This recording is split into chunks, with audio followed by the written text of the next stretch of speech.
Hello future doctors, welcome to our channel ayurvedic future. तो doctors, आज अपन अपना डिस्कस करेंगे संस्कृत के पेपर के बारे में कि कैसे, क्योंकि संस्कृत होती है ना, बच्चों के एक खौफ बना रहता है कि संस्कृत, क्योंकि बहुत सारे बच्चे होते हैं इंग्लिश मीडियम से होते हैं, बहुत सारे बच्चे होते हैं हिंदी मीडियम से। जो हिंदी मीडियम से होते हैं उनके लिए तो संस्कृत ईजी होती है, बट जो बच्चे इंग्लिश मीडियम से होते हैं उनके लिए संस्कृत क्या होता है, एक बहुत ही टफ सब्जेक्ट होता है। तो उनको पास करने के लिए बहुत सारी डिफिकल्टीज आती हैं। तो आज हम आपको एक ईजी मैनर बताएंगे, एक इजी ब्लूप्रिंट है संस्कृत का, जिससे आप बहुत अच्छे से बहुत अच्छे मार्क्स स्कोर कर सकते हो और आपकी परसेंटेज भी इंक्रीज हो सकती है। इसलिए आपको संस्कृत से खौफ नहीं रखना है, आपको बहुत इंटरेस्टिंग वे में पढ़ना है। और देखो, जो अपना आयुर्वेद इतिहास है जो बच्चों को बहुत हार्ड लगता है, उसकी अपनी सीरीज चली रही है। आप हमारे चैनल आयुर्वेदिक फ्यूचर पे जाके आयुर्वेद इतिहास की प्लेलिस्ट से पढ़ सकते हो। बहुत ही ईजी वे में पढ़ा रखा है, एकदम ट्रिक्स के साथ, शॉर्ट में, एकदम कंसाइज तरीके से, और वो भी 100% क्वेश्चन सही होने की पूरे चांसेस है। वैसे ही अपनी क्रिया शारीर, रचना शारीर, अपनी संहिता, हर चीज के आपको वीडियोस प्रोवाइड कर रखे हैं कि कौन कौन से पीवाईक्यूज आए हुए हैं, कौन कौन से वीडियोस हैं जो मतलब एकदम इंपॉर्टेंट एमसीक्यू आपको प्रोवाइड किए गए हैं। तो आज अपन जो अपना सब्जेक्ट है मेन संस्कृत, उसके बारे में अपन बात करेंगे कि कैसे पेपर होता है, कितने मार्क्स का होता है, कितने नंबर के वाइवा होता है, कितने इलेक्टिव के मार्क्स जुड़ते हैं, कितना क्या होता है अपना, अपन डिटेल में सबके बारे में जानेंगे। तो आइए अपन स्टार्ट करते हैं अपना वीडियो। तो देखो, सबसे पहले अपन देखेंगे अपने संस्कृत के पेपर्स के बारे में। तो देखो, आपको पता है कि संस्कृत के अपने कितने पेपर होते हैं। संस्कृत के अपने 2 पेपर होते हैं, पेपर 1 और पेपर 2। ईच पेपर कितने मार्क्स का होता है, 100 मार्क्स का। पेपर 1 भी 100 मार्क्स का, पेपर 2 भी 100 मार्क्स का। दोनों पेपर 100 मार्क्स के होंगे।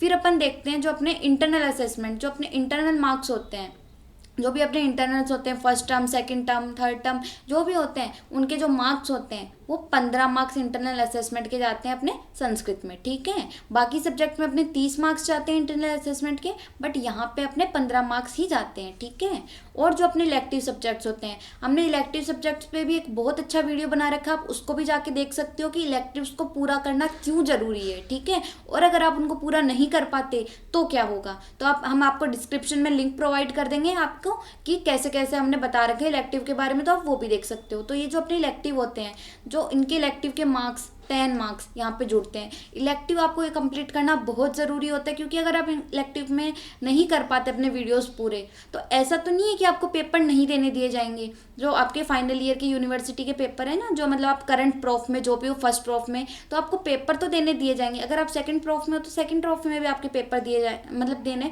आपको दिए जाएंगे। बट उसमें आपके लॉस क्या होगा कि अपने परसेंटेज जो होगी ना, उसमें आपके लॉस हो जाएगा, क्योंकि जो मार्क्स मिलते हैं ना आपको 30 मार्क्स इलेक्टिव्स के फ्री के, वो आपको नहीं मिलेंगे। फ्री के इन द सेंस मतलब कि उसमें आपको इसमें इतनी मेहनत नहीं करनी पड़ती, जैसे आपको इतना कुछ पढ़ना नहीं पड़ता, इनमें से वीडियोस आपको देखने पड़ते हैं। तो ये फ्री के मार्क्स ही हो गए एक तरीके से। तो आपको ये जो फ्री के मार्क्स हैं ये आपको गंवाने नहीं है, क्योंकि ये आपकी परसेंटेज इंक्रीज करने में आपको बहुत ज़्यादा हेल्पफुल होंगे।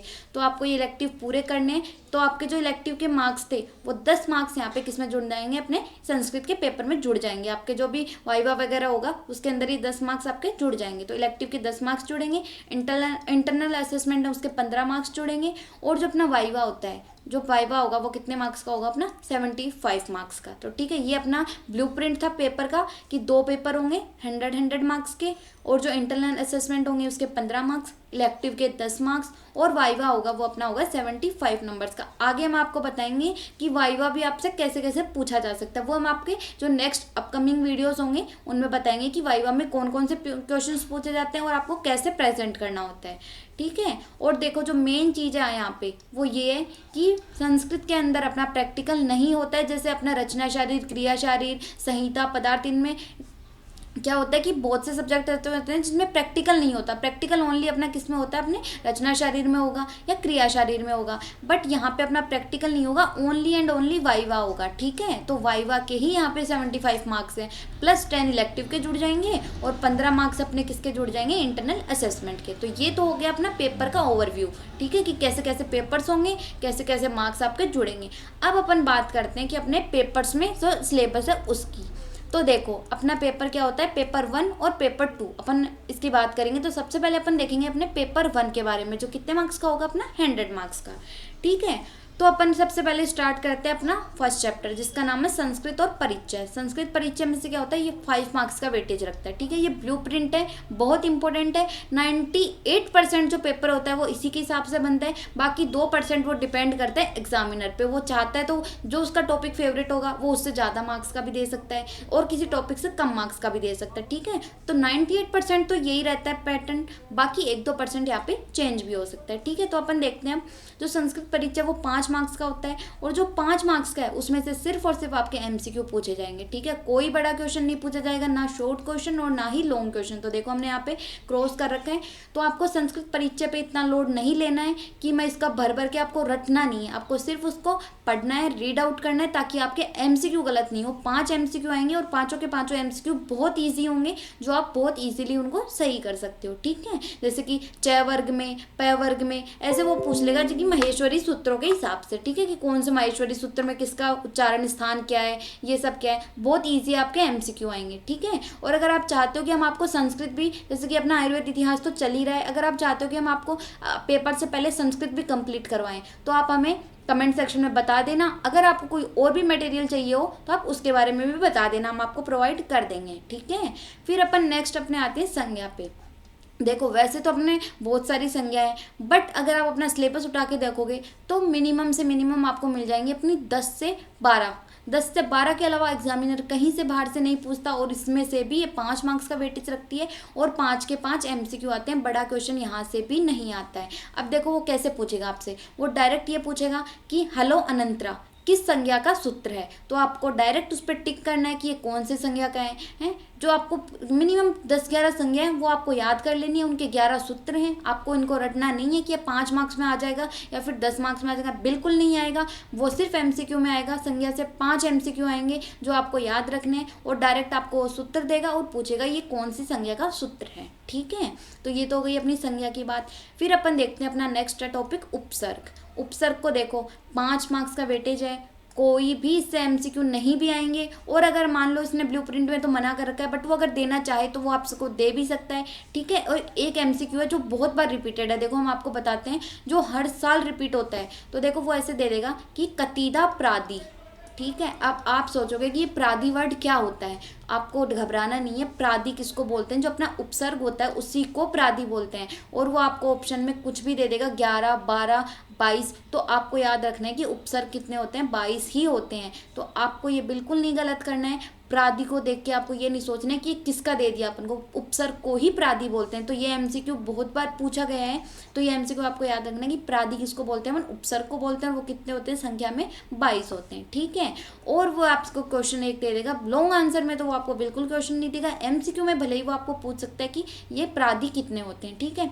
फिर वो आपको देगा एक 5 नंबर में क्वेश्चन, वो भी कैसे देगा, आपको वो दे देगा कि प्रति, ऐसे करके वो आपको 5 वर्ड्स दे देगा और आपको बोलेगा कि इनसे वाक्य निर्माण कीजिए। अब जैसे आपको दे देगा प्रति, तो आपको एक इससे वाक्य निर्माण करना है कि प्रतिदिन नमस्कारम करोति। तो आपको इसी हिसाब से 5 नंबर में 5 एमसीक्यू, आपको 5 वर्ड्स आएंगे और 5 आपको इनके क्या करने हैं, सेंटेंस बनाने हैं, ठीक है। और एक एमसीक्यू वो आपसे पूछ भी सकता है। ये हो गई अपनी उपसर्ग की बात। फिर अपन देखते हैं जो अव्यय होते हैं अपने, अव्यय में कितने 5 मार्क्स का वेटेज रखता है ये। इससे भी एमसीक्यू नहीं आएगा, इससे एक 5 नंबर का क्वेश्चन आएगा, बड़ा नंबर का भी क्वेश्चन यहाँ से नहीं आएगा। 5 मार्क्स में वो कैसे पूछेगा, आपको फिल इन द ब्लैंक्स पूछ लेगा, या तो वो आपसे वाक्य निर्माण करवा लेगा। अब वो आपको दे देगा कि आपको कोई भी क्वेश्चन दे देगा, जैसे कति, फिर वो डैश डैश डैश, फिर आगे दे देगा, फिर आपको 5 वर्ड्स देगा ऊपर, जैसे उच्चई निच्चई, ठीक है। तो आपको इसमें फिल इन द ब्लैंक्स करना है कि यहाँ पे कौन सा वर्ड सेट होगा, ठीक है। इसके लिए आपको अव्यय याद होने चाहिए कि अव्यय कितने होते हैं, कौन कौन से होते हैं, तो आप easily fill in the blanks सही कर सकते हो। देखो संस्कृत का पेपर 1 जो होता है ना, बहुत स्कोरिंग पेपर होता है। इसमें आप फर्स्ट में भी और सेकंड में भी, ऐसे तो दोनों ईजी होते हैं, पर फर्स्ट पेपर होता है ना, वो आप इजीली स्कोर कर सकते हो, क्योंकि इतना हार्ड उसमें कुछ भी नहीं आता है। तो अव्यय भी देखो एकदम इजी है, सिर्फ फिल इन द ब्लैंक्स आएंगे या फिर वो आपसे सेंटेंस फॉर्म करवाएगा। फिर अपन देखते हैं अपना कारक। अब ये देखो, ये जो लास्ट के जो 3 टॉपिक है ना अपने, कारक, संधि और समास, ये बहुत बहुत इंपॉर्टेंट टॉपिक है। पहले तो अपन ने देख लिया ऊपर, ये जो अपन ने टॉपिक देखे ना, संस्कृत परिचय, संज्ञा, उपसर्ग और अव्यय, ये तो कैसे टॉपिक्स हैं, डायरेक्ट देखा और टिक किया। इसमें आपको बिल्कुल लोड नहीं लेना है, बहुत ईजी टॉपिक्स हैं, इनको आपको छोड़ के नहीं जाना है। इनसे कोई भी क्वेश्चन देखो, एमसीक्यू आ रहे हैं, फिल इन द ब्लैंक्स आ रहे हैं, सेंटेंस फॉर्म आ रहे हैं। अब इनको आप क्या छोड़ के जाओगे, इनको छोड़ना नहीं है, बहुत ईजी है, ठीक है। और ये 5, 6, 7 मतलब कारक, संधि और समास, ये भी बहुत इंपॉर्टेंट टॉपिक है। पूछो कैसे, क्योंकि इनमें से मैक्सिमम मार्क्स का पेपर बनता है। तो देखो कारक 15 मार्क्स का वेटेज रखता है। अब 15 मार्क्स में वो आपसे देखो 5 तो आपसे एमसीक्यू पूछ लेगा कि कौन कौन से कारक होते हैं, आपको कोई भी एग्जांपल दे देगा इसमें कौन सी विभक्ति होती है, ऐसे करके 5 तो वो आपसे एमसीक्यू पूछ सकता है, ठीक है। फिर 5 नंबर में शॉर्ट में भी वो आपसे पूछ सकता है, और 10 नंबर में वो आपसे ऐसे नहीं है कि 10 नंबर में पूरा कारक पूछ रहा है, वो आपसे 5 नंबर में कारक पूछ लेगा कि 5 वो आपको वर्ड्स दे देगा या फिर सेंटेंस दे देगा, उसमें से किसी एक वर्ड पे वो आपको अंडरलाइन कर देगा नीचे कि इस वर्ड की विभक्ति क्या है, ठीक है। फिर वो आपको ऐसे पूछ लेगा कौन से कारक का इसमें उपयोग हो रहा है या फिर कौन सी विभक्ति है, तो ऐसे। और 5 नंबर में वो आपको कोई प्रत्यय पूछ लेगा या फिर कोई संधि कुछ भी और पूछ लेगा, बट अगर 10 नंबर में वो आपसे पूछ रहा है तो वो 5 में ही आपसे कारक पूछेगा, ठीक है। और 5 नंबर में वो आपसे वही कारक पूछ लेगा शॉर्ट आंसर क्वेश्चन में कि कौन सी विभक्ति है। और हाँ, एक 10 नंबर में जो देखो अभी 21-22 बैच से तो ये फिर भी थोड़ा चेंज हो गया है कि ट्रिकी क्वेश्चन पूछने लग गया है कि अंडरलाइन कर देगा वर्ड्स को कि विभक्ति कौन से, कारक कौन से। पर जो पहले एक पैटर्न था वो क्या था कि 10 नंबर में वो आपसे कारक पूछेगा, किस तरीके से कि वो आपको दे देगा कि कारक की परिभाषा लिखते हुए, उसके भेदों के बारे में वर्णन करते हुए, और कोई भी 2 कारक हैं उनको आपको परिभाषित करवा लेगा कि इनका विस्तृत में वर्णन करो। कोई भी 2 कारक, जैसे कि संप्रदान कारक दे दिया, अपादान कारक दे दिया, पदान विभक्ति, ऐसे कोई से भी 2 दे देगा और आपको एक्सप्लेन करवा लेगा। तो देखो ऐसे भी आ सकता है 10 नंबर में, तो ये तो आपके लिए बहुत ईजी हो जाएगा। और वो आपसे अंडरलाइन करवा के भी 1 वर्ड में पूछ सकता है, ठीक है। हम आपको पेपर बता देंगे कि इस हिसाब से आता है, और हमने आपको PYQs भी बता रखे हैं, और टॉपिक वाइज भी हमने आपको बता रखा है हर का, जैसे क्रिया शारीर का, रचना शारीर का, संहिता का, कि ये टॉपिक्स बहुत इंपॉर्टेंट है और प्रीवियस ईयर में ये क्वेश्चंस बहुत बार पीछे पूछे गए हैं। तो आप डिस्क्रिप्शन में लिंक देख लेना, हमने आपको हर चीज़ बता रखी है। आप हमारा आयुर्वेदिक फ्यूचर वो चैनल विजिट करिए, उसमें आपको बहुत सारे इंपॉर्टेंट चीज़ें मिलेंगी। फिर अपन देखते हैं अपना संधि। अगर अपन संधि देखें तो वो भी अपने 15 मार्क्स की है, उसमें से भी एमसीक्यू आने के कम चांस हैं, बट एग्जामिनर पूछ भी सकता है कि इस वर्ड में कौन सी संधि है, ठीक है। पर 1-2 एमसीक्यू वो पूछ भी लेगा, तो आप इसको ऐसे मत सोचना कि पूछेगा नहीं। अगर आप पूरा चैप्टर पढ़ लोगे तो आप इजीली एमसीक्यू भी कर ही लोगे, ठीक है। फिर इसमें से शॉर्ट आंसर के भी चांस है और बिग आंसर के भी चांस है। वही 10 मार्क्स में 2 क्वेश्चन दे के पूछ लेगा, ठीक है। तो संधि में वो आपसे पूछ सकता है, ऐसे 2 वर्ड दे देगा कि जैसे आपको कोई भी 2 वर्ड दे देगा, जैसे कि पूर्व रूप या फिर प्रकृति, नमः करोति, तो आपको कुछ भी दे देगा, उसमें से आपको क्या बताना पड़ेगा कि इसमें कौन सी संधि यूज हो रही है, कौन से इसमें वर्ड काम आ रहे हैं, ठीक है। तो आपको बताना पड़ेगा। इसी प्रकार से एमसीक्यू में भी यही पूछेगा कि इसमें कौन सी संधि आ रही है, और वो आपको 10 नंबर में अगर पूछेगा तो ये पूछ लेगा कि कोई भी 2 संधियों का, वही जैसे कारक में पूछा था उसने, वैसे ही 2 संधियों का विस्तृत वर्णन करवा लेगा कि इन 2 संधि के बारे में आप बताइए। और अगर अपन देखें तो उसमें भी अपनी जो स्वर संधि होती है ना, स्वर संधि और व्यंजन संधि, ये ज़्यादा इंपॉर्टेंट होती है, ठीक है। तो स्वर संधि 5 मार्क्स में पूरी की पूरी स्वर संधि वो पूछ सकता है, ठीक है। और व्यंजन संधि आपको किस में पूछ सकता है, 10 मार्क्स में। तो हम आपको वो भी बता देंगे कि 5 मार्क्स में पूछे जाने वाला प्रीवियस ईयर में कौन सा मोस्ट इंपॉर्टेंट क्वेश्चन था, और 10 मार्क्स में कौन सा क्वेश्चन बहुत बार पूछा गया है। और ऐसे तो है नहीं कि क्वेश्चन कुछ अलग से बनते हैं, वही क्वेश्चन जो पिछले 10 साल में रिपीट हो चुके हैं वही अब रिपीट होंगे, ठीक है। तो हम आपको बता देंगे। अब इसमें भी देखो स्वर संधि के बहुत ज़्यादा चांसेस है 5 मार्क्स में पूछने के, और 10 मार्क्स में आप वो व्यंजन संधि पूरी की पूरी एक्सप्लेन करवा सकता है, ठीक है। तो आपको ये ध्यान रखना है। और अगर वो मतलब कि अब जो नया पैटर्न चल गया उसमें वो ऐसे पूछता है कि आप कोई भी अंडरलाइन कर देगा या फिर कोई भी 5 वर्ड्स दे देगा, उनमें आपसे संधि पूछ लेगा, ठीक है। तो वो ऐसे भी पूछ सकता है, वो कैसे भी आपसे पूछ सकता है। तो आपको पूरी की पूरी संधि प्रिपेयर करके रखनी है। फिर अपन देखिए अपना समास, ये भी आपका 15 मार्क्स का वेटेज रखता है, ठीक है। तो इसमें एमसीक्यू भी वो पूछ सकता है, बिल्कुल ऐसे पूछ लेगा कि इस वर्ड का समास विग्रह क्या है, ठीक है, या फिर इस वर्ड में कौन सा समास है, तो वो इस तरीके से भी पूछ सकता है। और वो आपसे बड़ा क्वेश्चन भी पूछ सकता है, शॉर्ट में भी और 10 मार्क्स में भी। 10 मार्क्स में वही 5 में पूछेगा, 5 में कुछ और चीज़ पूछ लेगा, ठीक है। तो ये 2 तरीके से वो आपको पूछ सकता है, या तो वो ऐसे पूछ लेगा कि इसमें कौन सा समास उपयोग हो रहा है, या फिर वो ऐसे पूछ लेगा कि इसका समास विग्रह करके बताइए, ठीक है। ये तो हो गई अपने टॉपिक्स की बात। फिर अपन आते हैं अपने शब्द रूप धातु रूप पे। अब देखो ये शब्द रूप और धातु रूप ऐसे हैं कि आप देखोगे तो बुक में आपको बहुत सारे शब्द रूप और धातु रूप दिए हुए हैं, बट ऐसा तो नहीं है कि वो सारे के सारे आते हैं। कुछ शब्द रूप और धातु रूप मतलब कि कंसाइज्ड हैं कि वो ही आएंगे, उनके स्पेसिफिक होते हैं कि 10-12 धातु रूप, 10-12 शब्द रूप, वही हर साल पूछे गए होते हैं और वो ही आते हैं, ठीक है। तो हम वो भी आपको बता देंगे कि कौन कौन से इंपॉर्टेंट शब्द रूप है, कौन कौन से धातु रूप हैं, तो देखो, शब्द रूप और धातु रूप दोनों ही 10-10 मार्क्स का वेटेज रखते हैं। वो आपसे ऐसे नहीं पूछेगा एमसीक्यू में इसमें कौन सा शब्द रूप है, उसमें कौन सा धातु रूप है। वो डायरेक्ट आपसे शॉर्ट में पूछेगा या लॉन्ग में पूछेगा। अगर शॉर्ट में पूछेगा तो वो आपसे एक शब्द रूप पूछेगा, एक धातु रूप पूछेगा। और अगर वो आपसे 10 मार्क्स में पूछ रहा है तो वो 2 शब्द रूप आपसे पूछ लेगा, या फिर वो ऐसे पूछ लेगा कि इसमें कौन सा शब्द रूप यूज हो रहा है, इसमें कौन सी बहुवचन हो रहा है, इसमें कौन सा द्विवचन हो रहा है। ऐसे भी वो आपसे पूछ सकता है यही धातु रूप। या फिर वो आपसे बोल लेगा कि 5 शब्द के धातु रूप लिखिए, तो वो 5 में भी पूछ सकता है और आपसे 10 में भी पूछ सकता है। 10 में पूछेगा तो वो 2 पूछेगा, और 5 में पूछेगा तो वो आपसे 1 ही पूछेगा। ठीक है, फिर अपन देखते हैं कि अपने प्रत्यय के बारे में।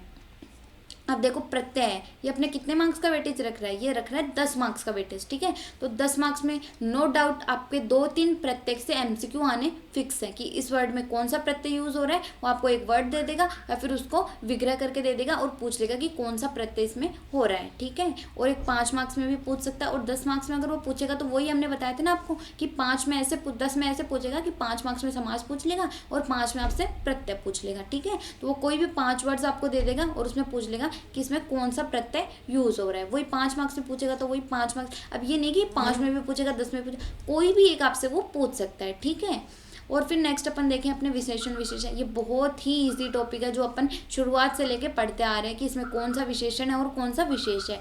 5 मार्क्स में है, 2 तो इसमें एमसीक्यू है, वो पूछेगा 2 एमसीक्यू आपसे पूछेगा, 3 भी पूछ सकता है और एक 5 मार्क्स में।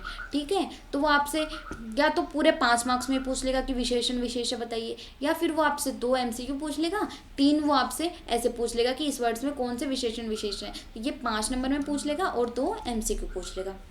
बट 10 नंबर का यहाँ से कोई भी बड़ा क्वेश्चन नहीं आएगा।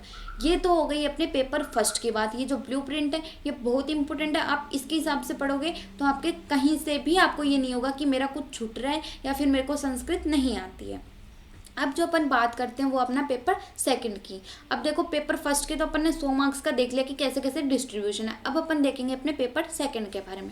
तो देखो, सबसे इंपॉर्टेंट जो होता है पेपर सेकंड वो होता है अपना आयुर्वेद इतिहास, और इसके आते हैं अपने 20 के 20 एमसीक्यू। ये वेरी वेरी इंपॉर्टेंट है और ये बच्चों को समझ में भी नहीं आता कि इतिहास अपन को पढ़ना कहाँ से। तो इसके लिए हमने आपकी मतलब बहुत सारे बच्चों ने ये बोला कि हमें आयुर्वेद इतिहास नहीं आता है, तो हमने उसके लिए भी अलग से एक प्लेलिस्ट चला दी है। उसमें बहुत ईजी तरीके से और एकदम ईजी ट्रिक्स के साथ हमने आयुर्वेद इतिहास पढ़ाया है, तो आप प्लेलिस्ट जाके चेक कर सकते हो। ठीक है, तो ये जो 20 मार्क्स होते हैं ना, पता है एग्जामिनर सबसे पहले आपके देखता है कि एमसीक्यू, आपके एमसीक्यू जितने ज़्यादा सही होंगे आपका पेपर वो सोचेगा कि बच्चे को उतना ही ज़्यादा आता है, तो वो उसके हिसाब से आपकी मार्किंग डिसाइड करेगा। तो आपको सबसे पहले क्या है, आपके एमसीक्यू सही होने बहुत ज़रूरी होते हैं। आपके 15+ एमसीक्यू सही होने चाहिए। ठीक है, तो अपन देखें आयुर्वेद इतिहास, तो ये 20 नंबर का आता है और 20 के 20 एमसीक्यू आते हैं। इसमें से शॉर्ट क्वेश्चन कोई नहीं आता, लॉन्ग क्वेश्चन नहीं आता, सिर्फ और सिर्फ एमसीक्यू आएंगे। ठीक है, तो आप इसके एमसीक्यू बहुत अच्छे से करना, छोड़ना नहीं है इतिहास को हार्ड समझ के। आप हमारी प्लेलिस्ट में देखना, हमने बहुत ईजी तरीके से करवा रखा है, आप सोचोगे भी नहीं कि हम आयुर्वेद इतिहास छोड़ के जाऊँ। ठीक है, फिर अपन देखते हैं अपनी निरुक्ति और परिभाषा। जो निरुक्ति है वो 15 नंबर में बता रखी है और परिभाषा 20 नंबर में बता रखी है। ठीक है, तो इनसे एमसीक्यू तो बिल्कुल भी नहीं आता है, इनसे आता है या तो शॉर्ट क्वेश्चन या फिर लॉन्ग क्वेश्चन। तो ठीक है, वो आपसे कोई भी वर्ड्स दे देगा, वो आपको दे देगा जैसे कि वात दे दिया उसने, कफ दे दिया, या फिर कुछ और वर्ड दे देगा, उससे आपको बोलेगा कि इसकी निरुक्ति बताइए। तो वो 5 वर्ड देगा और पांचों की पांचों आपसे निरुक्ति पूछेगा। ऐसे ही वो 10 नंबर में भी आपसे दे सकता है 5 वर्ड, वो आपसे शॉर्ट में भी पूछ सकता है और लॉन्ग में भी पूछ सकता है, क्योंकि इसका वेटेज है 15 मार्क्स का और वो 15 मार्क्स इसके पूरे करेगा, चाहे वो शॉर्ट में दे के करो या लॉन्ग में दे के करो। ठीक है, और वही परिभाषा से भी 20 नंबर का मतलब एमसीक्यू तो नहीं आएगा, बट शॉर्ट आंसर क्वेश्चन और लॉन्ग आंसर क्वेश्चन आएगा ही आएगा। पता है कैसे?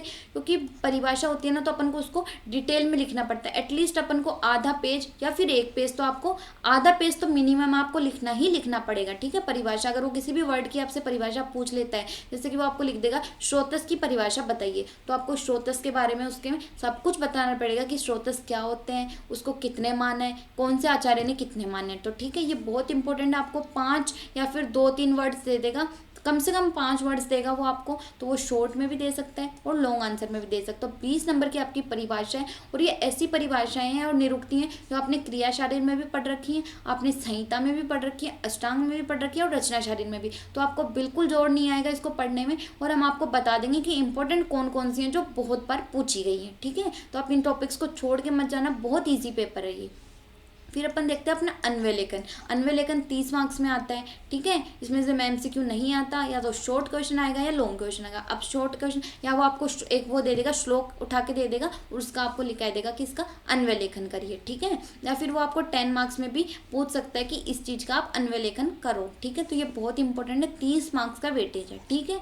फिर अपनी एक पंचतंत्र की कथा है। वैसे तो इसका 15 मार्क्स का वेटेज बता रखा है, बट ये मेनली 10 मार्क्स में ही पूछा जाता है कि कोई भी एक कथा दे देगा या तो वो आपको श्लोक दे देगा। अब देखो कथा में भी आपको दो चीज़ें होती हैं, या तो वो बोलेगा कि अपनी मातृभाषा में लिखो, अगर वो मातृभाषा में बोलता है तो वो आपको संस्कृत में लिखनी पड़ेगी, ठीक है। और अगर वो बोलता है कि आप पंचतंत्र की कथा लिखिए तो फिर आप उसको हिंदी में लिख सकते हो, बट जो ऊपर का उसका जो मतलब एक श्लोक होता है वो और उसका जो विमर्श होता है वो तो आपको संस्कृत में ही लिखना पड़ेगा। उसके इजी से कि मतलब आपको इस कहानी से क्या वो मिलती है, शिक्षा मिलती है, इसका आप ना स्टार्टिंग कैसे करोगे, तो वो एक श्लोक है वो आप इजीली लिख सकते हो, ठीक है। तो आप इसको लिख सकते हो। और कथा आपको 2 पेजेस में लिखनी है, कम से कम 2 पेजेस में, आप चाहो तो उसको 3 पेजेस। अब 2 पेजेस ऐसे नहीं कि आप खड़े खड़े 2 पेज लिख रहे हो, हमने उसका भी आपको बता रखा है एक वीडियो हमारा, उसमें हमने आपको बताया कि BMS में कितनी पेज लिमिट होती है। तो आपको अपने पेजेस के हिसाब से ही करना है, ऐसे नहीं है कि आप कोई क्वेश्चन में ज़्यादा लिख रहे हो लास्ट में आपके पेज कम पड़ रहे हैं।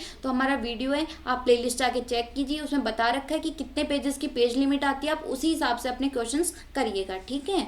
तो ये हो गई अपनी। और हाँ, एक चीज़ और मैं आपको बताती हूँ कि एक अपना होता है वाच्य परिवर्तन।